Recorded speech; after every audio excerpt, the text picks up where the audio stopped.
Greetings and welcome to this NACAC meetup on undergraduate degrees abroad. I am Lindsay Addington, NACAC's Director of Global Engagement.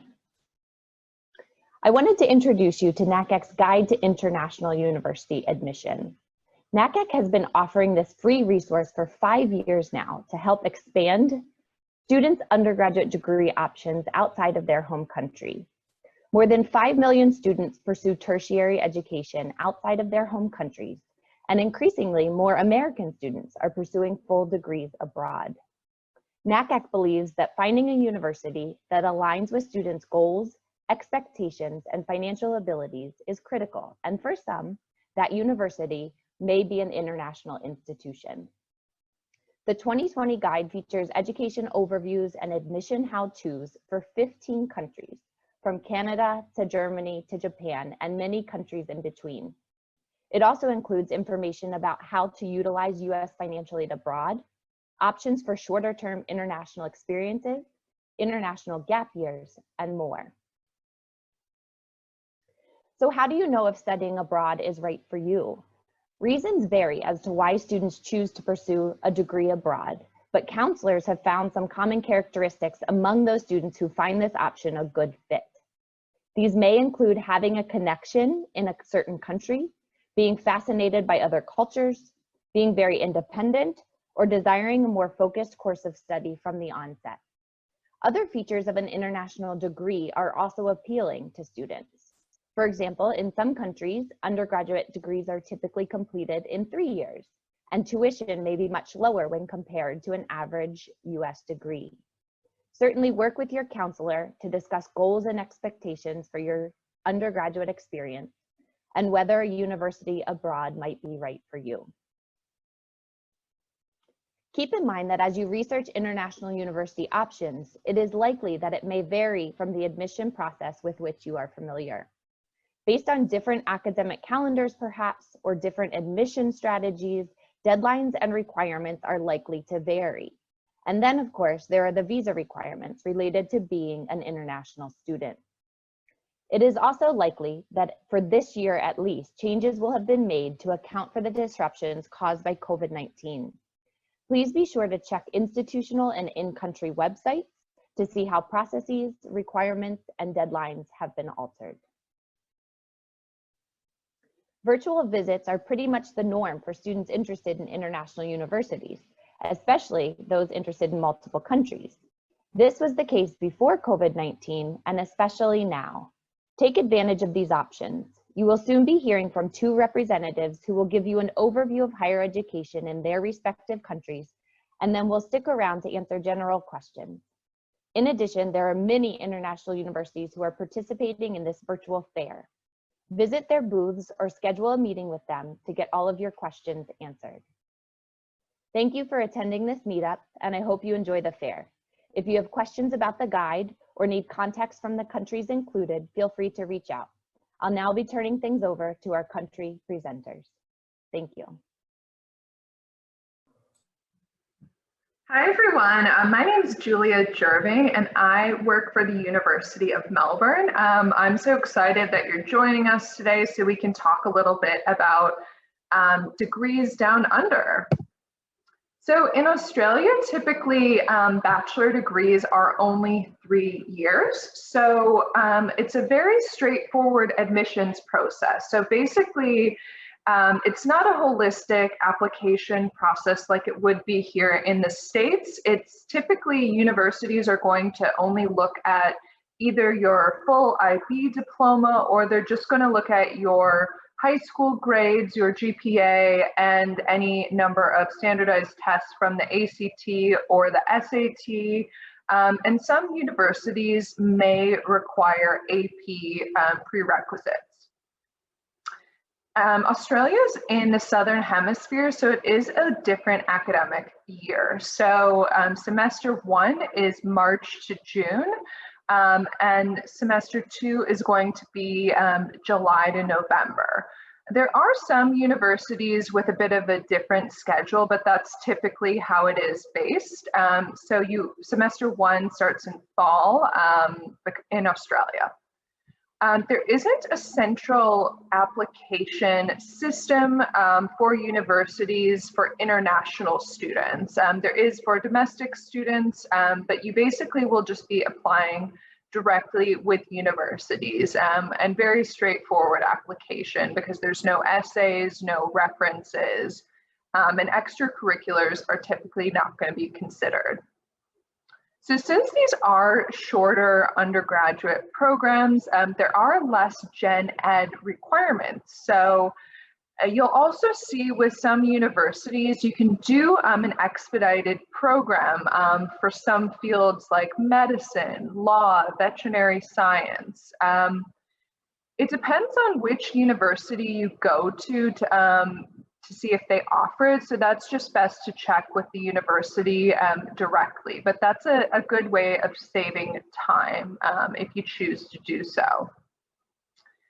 Since these are shorter degrees and there's no gen ed, you are typically going to be entering your program with a major in mind. So let's say you know that you want to study accounting. You will apply for a Bachelor of Commerce and major in accounting. So there is some ability to change your major, but it's less straightforward as it might be here in the US. You can actually use US student loans to fund your degrees. And it actually can be very comparable to study in Australia compared to some in-state options, and oftentimes it can be cheaper than out-of-state programs here in the States. So Australia is really known to be a really excellent place for higher education.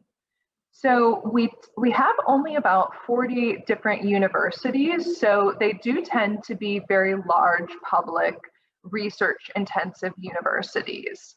And a lot of these universities are ranked very high globally. So what's really great about the Australian universities is that it's really, there's really a strong culture of valuing education in Australia.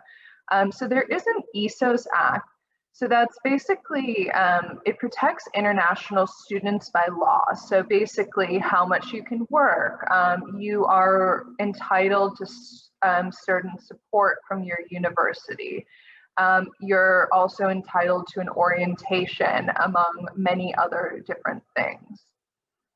So in terms of actually attending an Australian university, it's really great for students that are very mature, independent, self-directed learners.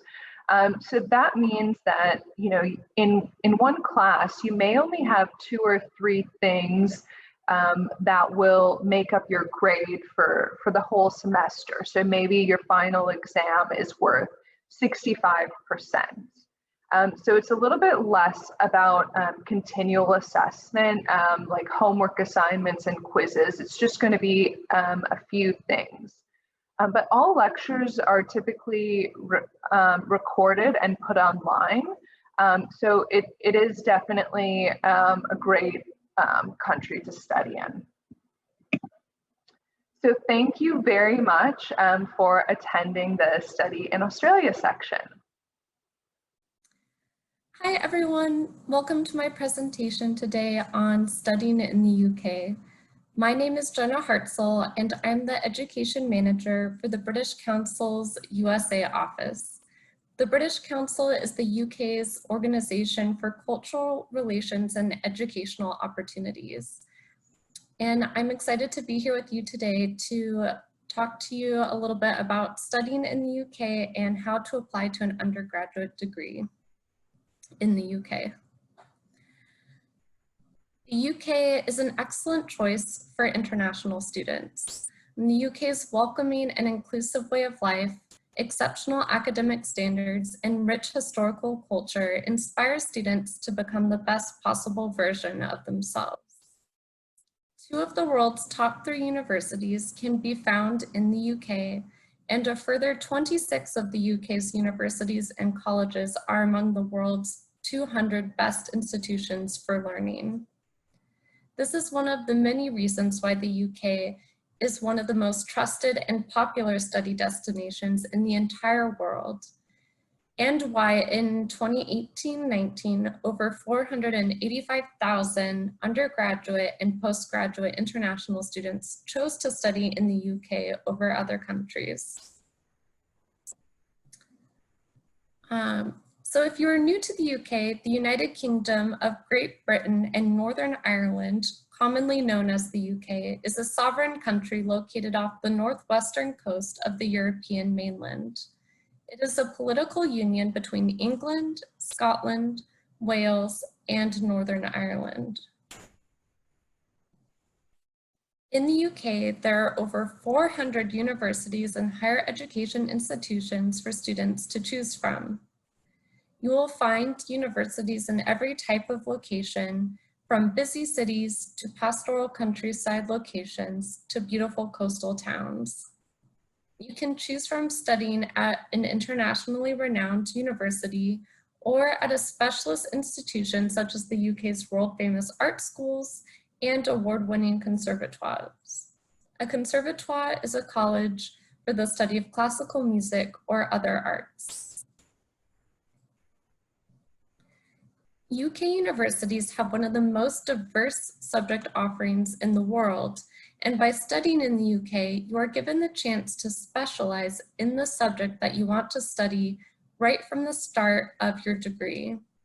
Undergraduate degrees in the UK tend to be more focused and specialized compared to undergraduate degrees in the US, for example, because UK universities don't have the same general education requirements which US universities have. Undergraduate degrees are typically 3 years in duration in England, Wales, and Northern Ireland, and are 4 years in duration in Scotland. An important resource when applying to an undergraduate degree in the UK is the Universities and Colleges Admission Service known as Ucas. You can search the over 50,000 undergraduate courses listed from every university in the UK at Ucas's course search website. Ucas also has subject guides on their website, which gives you further insight into the courses you can study at undergraduate level, what those courses involve, and how to enroll. You can also use the University Finder on the Study UK website to search for your chosen course. Most undergraduate applications are also made through Ucas. To apply, you can register at the Ucas website and register your details and apply for up to 5 different courses or majors at 5 different universities in the UK. In the UK, you do need to apply directly to a course or major. You cannot apply undecided. Once you've made your application, Ucas will then contact you with any offers from your chosen universities or colleges. Some UK universities are also on the Common App, so you can check if the universities that you're interested in applying for are also listed on the Common App. From summer 2021, international students who have successfully completed an undergraduate or master's degree will be able to benefit from 2 years work experience in the UK upon graduation through the new graduate route. This is an excellent opportunity to gain some work experience in the UK before returning to the US after your degree. All UK universities are working very hard and following government guidance during the COVID-19 pandemic to keep their students safe and support students during this time. The situation is evolving and changing all the time, so we do recommend that students visit the country websites listed here for the most up-to-date information. Thank you for joining my presentation today and for listening. I look forward to answering your questions during the Q&A, and you can also always reach out to me at my email at jenna.hartzell@britishcouncil.org. Thanks again. Bye.